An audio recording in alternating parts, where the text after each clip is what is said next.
Healthy boundaries or defensive walls. The exact moment protection turns into disconnection. The room is quiet, not the gentle kind of quiet, the kind that feels like something is being held back. He says, "I won't let anyone get close to me anymore." The sentence sounds strong, decisive, but his body tells a different story. His shoulders are tense, his breath is shallow, his chest is bracing. Because in psychology, we don't only listen to words, we observe regulation. A healthy boundary calms the nervous system. A defensive wall prepares it for war. So what actually is a healthy boundary? In clinical terms, it is the capacity to regulate closeness and distance based on need, not fear. A healthy boundary means I can say no without losing the connection. Attachment research shows that this ability grows from a deep internal belief. Even if I'm not accepted, I will still be okay. Healthy boundaries are flexible. They adjust, they respond, they don't collapse, and they don't turn into stone. Then he says more quietly, "But every time I got close, something inside me broke." Now we're not talking about boundaries anymore. This is the survival system activating. A defensive wall is not a personality trait. It's not an attitude. It's a neuropsychological response to repeated emotional injury. In scientific language, it often includes attachment avoidance, emotional suppression, and disconnection from the need for intimacy.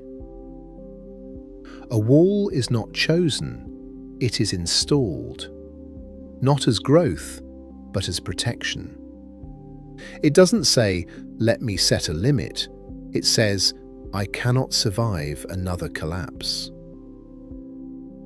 So when he says, "I've become strong, I don't get attached anymore, I don't need anyone," clinically, this is one of the clearest markers of a defensive wall.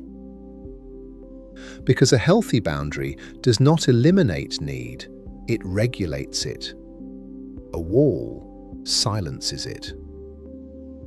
So here is the essential difference. A healthy boundary says, I can be vulnerable, and if needed, I can step back.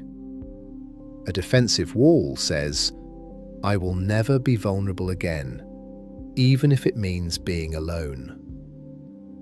One is compatible with connection, the other is built for survival. Neuroscience supports this distinction. Healthy boundaries are linked to activation of the prefrontal cortex, the part responsible for regulation and choice. Defensive walls are linked to chronic activation of the threat system. That's why some people seem calm on the outside, but internally live in constant vigilance.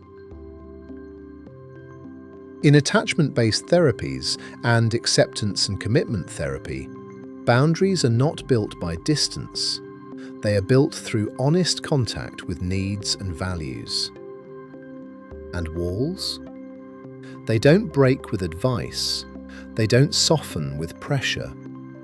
They only begin to dissolve when someone is finally seen and doesn't collapse. Not fixed, not rushed, not judged, but felt in a safe connection. At the end, he says, maybe I didn't build walls because I was strong. Maybe I built them because no one knew how to stay. This is not an excuse. It's not blame. It's understanding. So we learn, A healthy boundary allows connection with respect. A defensive wall removes connection to avoid pain. But pain is never healed by removing connection.